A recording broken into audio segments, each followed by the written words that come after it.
Hello friends, welcome to SSC coaching centre. दोस्तों, आज का वीडियो बहुत ही खास होने वाला है क्योंकि बहुत से एग्जाम में ये प्रश्न पूछे गए हैं। तो पूरा वीडियो देखिएगा और अच्छे से समझेंगे आसानी से। तो चलिए स्टार्ट करते हैं। पहला प्रश्न है, एक गांव में 200 में से 111 शिक्षित हैं। मतलब कोई गांव है जहां 200 लोग हैं, उनमें से 111 लोग शिक्षित हैं। गांव के अशिक्षित लोगों का प्रतिशत क्या है? आरआरबी एनटीपीसी 2017 में इस प्रश्न को पूछा गया। टोटल व्यक्तियों की संख्या आपको दी गई है, कितनी है? 200 है। ठीक है, 200 में से 111 शिक्षित है। 200 में से 111 क्या है? शिक्षित है। शिक्षित का मतलब दोस्तों पढ़े लिखे हैं। ठीक है, शिक्षित का मतलब क्या हो गया? पढ़े लिखे। अब 200 टोटल व्यक्ति हैं, उसमें से 111 शिक्षित हैं, तो अशिक्षित कितने बचे? 89। 200 में से 111 पढ़े लिखे, तो अनपढ़ कितने बचे? 89 अशिक्षित। तो पूछ क्या रहा है? अशिक्षित लोगों का प्रतिशत क्या है? भाई हमें पता तो चल गया अशिक्षित कितने हैं। अशिक्षित 89 है, लेकिन प्रतिशत में पूछ रहा है। ठीक है, कितने हैं भाई? अशिक्षित 89। कितने में से? 200 व्यक्तियों में से। 200 व्यक्तियों में से 89 है अशिक्षित, और प्रतिशत में पूछ रहा है, तो प्रतिशत के लिए क्या करेंगे? 100 से गुना कर देंगे, आपका आंसर आ जाएगा। ठीक है, अब 100 से 200 कट जाएगा आपका 2 बार में। क्लियर? और 2 से मैं यहां पर कटा दूंगा, 2 चौके 8, फिर 2 चौके 8, एक बचेगा, नहीं जाएगा तो 10 मतलब 10 हो जाएगा, 2 पंजे 10। 44.5% कितने हैं? अशिक्षितों का प्रतिशत क्या है? 44.5। तो बी ऑप्शन क्या हो जाएगा आपके प्रश्न का सही जवाब। समझ में आ गया प्रश्न? अब देखेंगे अगला प्रश्न। अगला प्रश्न है, 60 छात्रों की कक्षा में 60 छात्र लड़के हैं। यदि 25% लड़कियां साइकिल द्वारा स्कूल जाती हैं, तो ऐसी लड़कियों की संख्या कितनी है जो साइकिल से स्कूल नहीं जाती हैं? आरआरबी 2017। देखिए, टोटल छात्रों की संख्या 60 है। टोटल छात्रों की संख्या 60 है।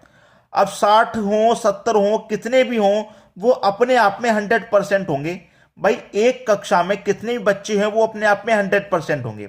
अब इस 100% में से क्या कह दिया उसने कि 60 छात्र लड़के हैं, तो 100% में से 60 छात्र लड़के हो गए, तो 60% लड़के हो गए। बॉय कितने हो गए? 60%। अब 100% में से 60% बॉय हैं, तो लड़कियां कितनी हो गई? 40% गर्ल हो गई। क्लियर है इतना? अब आपसे कह रहा है कि 25% लड़कियां साइकिल द्वारा स्कूल जाती हैं। लड़कियां कितनी हैं? 40%। टोटल छात्र हमारे कितने हैं? 60। टोटल छात्र 60 हैं। 60 का मैं क्या करूंगा? 40% निकाल लूं। टोटल लड़कियों की संख्या पहले मैं निकाल लेता हूं। ठीक है, क्योंकि टोटल लड़कियां 40% हैं, तो टोटल लड़कियों की संख्या निकाल लूं। तो 60 का मैं 40% निकालूंगा। परसेंट का मतलब बटे में 100। 0 से 0 कटेगा, 0 से 0, 6 चौके 24। तो टोटल लड़कियां कितनी हैं? 24। इतना कंफर्म हो गया, टोटल लड़कियां 24 हैं। अब इस 24 में से क्या होता है? 25% लड़कियां साइकिल द्वारा स्कूल जाती हैं, तो ऐसी लड़कियों की संख्या कितनी है जो साइकिल से स्कूल नहीं जाती? टोटल लड़कियां हमारे पास 24 हैं, तो कितनी भी लड़कियां होंगी वो अपने आप में 100% है। 10, 20, 50, 40 कितनी भी हो, वो अपने आप में कितनी है? 100%। ठीक है, 100% हो गई। अब 100% में से क्या होता है कि 25% लड़कियां साइकिल से स्कूल जाती हैं, तो इसका मतलब 24 लड़कियां हैं टोटल। कितनी है? 24 हैं टोटल। अब 25% साइकिल से स्कूल जाती हैं, तो ऐसी कितनी है जो साइकिल से स्कूल नहीं जाती?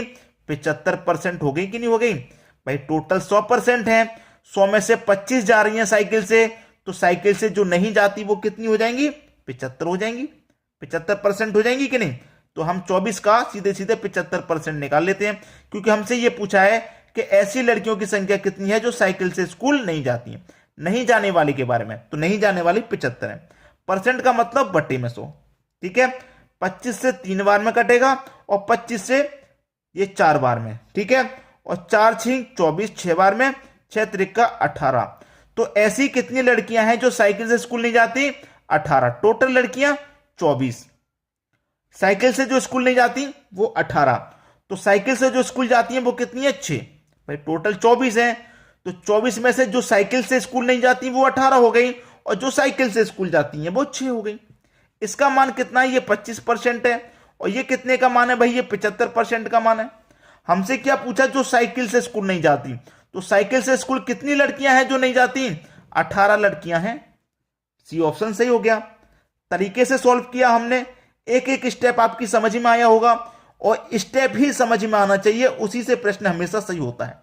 क्लियर हो गई? और 1 से 2 बार आपको प्रैक्टिस खुद से कर लेनी है, जिससे कि हमेशा के लिए याद हो जाए प्रश्न। ठीक है, अब देखेंगे अगला प्रश्न। अगला प्रश्न है, एक कक्षा में एक विद्यार्थी ने 25 अंकों में से 22 अंक प्राप्त किए। विद्यार्थी के अंकों का प्रतिशत क्या है? भाई देखिए, 25 अंक में से कितने प्राप्त किए हैं? 22। प्रतिशत में पूछ रहा है, ये तो हमें भी पता है 22 अंक प्राप्त किए हैं। इसको प्रतिशत में पूछ रहा है, तो प्रतिशत के लिए क्या करते हैं भाई? 100 से गुना कर देते हैं कि नहीं? तो 25 से 100 4 बार में कटेगा, और 22 का गुना 4 से हो जाएगा, तो 88%। खत्म हो गया प्रश्न। पहला ऑप्शन ही सही हो गया। इस प्रश्न में तो ऐसा कुछ था ही नहीं, ये तो आपको समझ में पहले ही आ गया होगा। अब देखेंगे हम अगला प्रश्न। अगला प्रश्न है, यह प्रश्न भी आरआरबी एनटीपीसी का है। यदि एक छात्र के अंक में 25% की वृद्धि हो गई, तो इसके टेस्ट में उसका स्कोर 75 हो गया। इसका वास्तविक स्कोर कितना है? देखिए, मैं आपको क्लियर करके बता दूं। यदि एक छात्र के अंक में 25% की क्या होगी? वृद्धि। अगर उसके 25% की वृद्धि नहीं होती, तो उसके जो होते अंक वो कितने होते? पूरे 100% होते। भाई 25% की वृद्धि हो गई है, तो कितने हो जाएंगे? वो 125% हो जाएंगे। वृद्धि होने के बाद अगर उसके अंक में कोई वृद्धि नहीं होती, तो वो अपने आप में 100% होते। अब 25 की वृद्धि हो गई है, तो 125% हो गए। ठीक है, तो कह रहा है कि उसके बाद उसके टेस्ट में स्कोर 75 हो गया। उसका स्कोर कितना हो गया भाई? 75 हो गया। तो वास्तविक स्कोर कितना है? वास्तविक स्कोर का मतलब क्या है भाई? वास्तविक स्कोर का मतलब क्या है?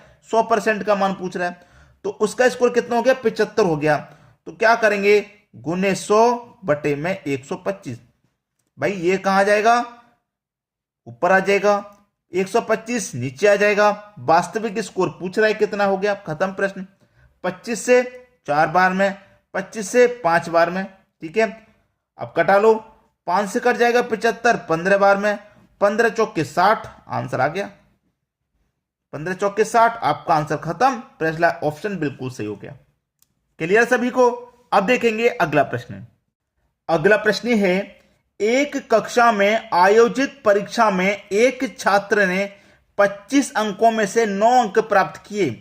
भाई 25 अंकों में से कितने प्राप्त किए हैं? 9। तो उसके द्वारा प्राप्त किए गए अंकों का प्रतिशत में व्यक्त करना है। अब प्रतिशत के लिए दोस्तों क्या करते हैं? 100 से गुना। 25 अंकों में से 9 अंक प्राप्त किए हैं, और 9 अंक तो प्राप्त कर लिए तो पता है, लेकिन प्रतिशत में पूछ रहा, तो प्रतिशत के लिए 100 से गुना। तो 25 से 100 4 बार में कटेगा, और 9 चौके कितना हो जाएगा? 36। तो 36% क्या हो जाएगा? आपके प्रश्न का सही जवाब, यानी कि बी ऑप्शन बिल्कुल सही। बात समझ में आ गई? अब देखेंगे अगला प्रश्न। अगला प्रश्न है, एक छात्र ने 6 विषयों में 470 अंक प्राप्त किए। यदि प्रत्येक विषय के अंक 100 हैं, तो उसके अंकों का प्रतिशत ज्ञात करें। देखिए भाई, प्रत्येक विषय के अंक 100 हैं, तो एक विषय के अंक कितने हैं? 100 हैं। तो टोटल विषय कितने हमारे? 6 हैं। तो कितने हो जाएंगे दोस्तों? अंक 600 हो जाएंगे। इतना क्लियर है?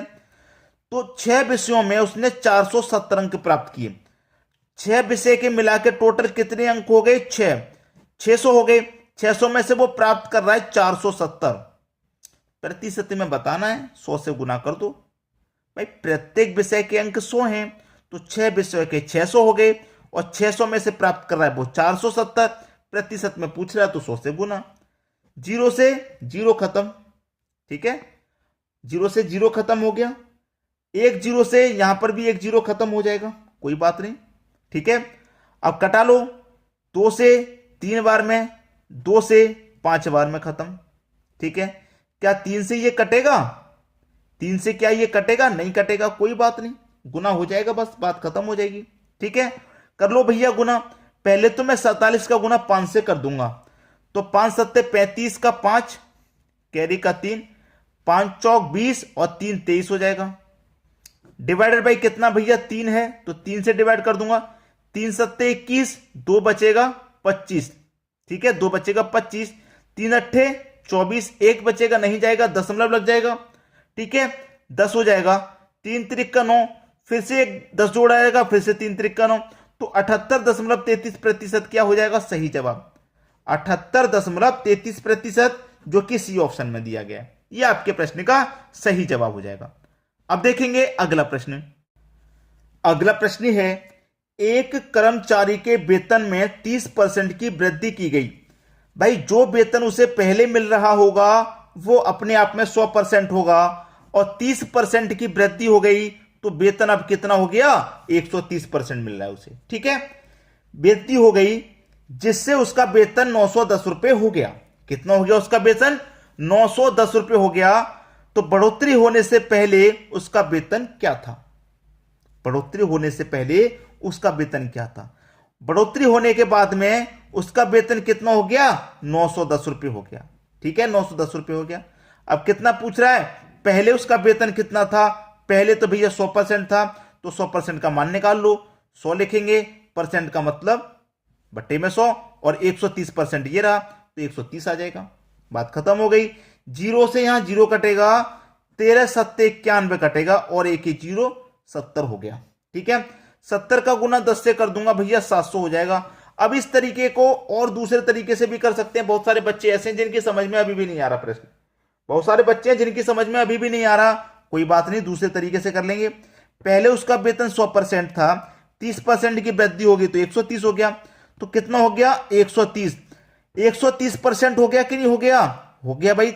लेकिन 130 जिससे कि उसका वेतन 910 रुपए हो गया, जब 30% की वृद्धि हुई तो उसका वेतन कितना हो गया, 910 रुपया हो गया। जब 30% की वृद्धि हो गई तो उसका वेतन 910 रुपए हो गया, तो इसका मतलब 130% की वैल्यू कितनी हो जाएगी, 910 हो जाएगी।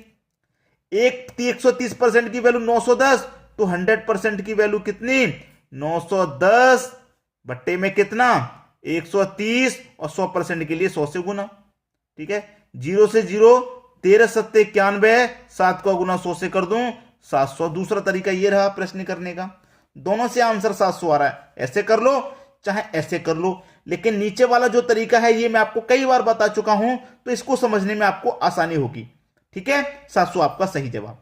अब देखेंगे अगला प्रश्न। अगला प्रश्न है, 34 का 15% क्या है। भाई 34 का मतलब मल्टीप्लाई, 15% क्या है, 15 लिखेंगे, परसेंट का मतलब बटे में 100।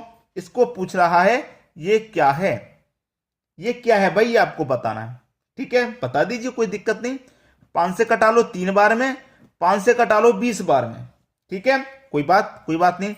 34 का गुना 3 से हो जाएगा, तो 3 चौके कितना 12, 12 का 2, कैरी का 1, ठीक है, 3 त्रिक का 9 और कैरी का 1 10 हो जाएगा, ठीक है। और बटे में कितना भैया, ये बटे में आपका ये 20 दे रखा है, 20 से डिवाइड करेंगे। इसमें पहले तो कटा लो, 2 से कटा लो, कट जाएगा, 2 से कट जाएगा 51 बार में, और 2 से कट जाएगा ये 10 बार में। अब 10 से 51 में डिवाइड दूंगा तो एक जीरो है, एक संख्या बाद दशमलव आ जाएगा, ये हो जाएगा 5.1। पहला ऑप्शन बिल्कुल सही। क्लियर है, आरआरबी एनटीपीसी में आया हुआ प्रश्न है ये, सभी की समझ में आ गया। तो आपको सभी प्रश्न समझ में आए, शेयर करना ना भूलें वीडियो को, ताकि सभी बच्चों तक वीडियो पहुंच सके और सभी की मदद हो सके। ठीक है दोस्तों, वीडियो देखने के लिए आपका बहुत बहुत धन्यवाद।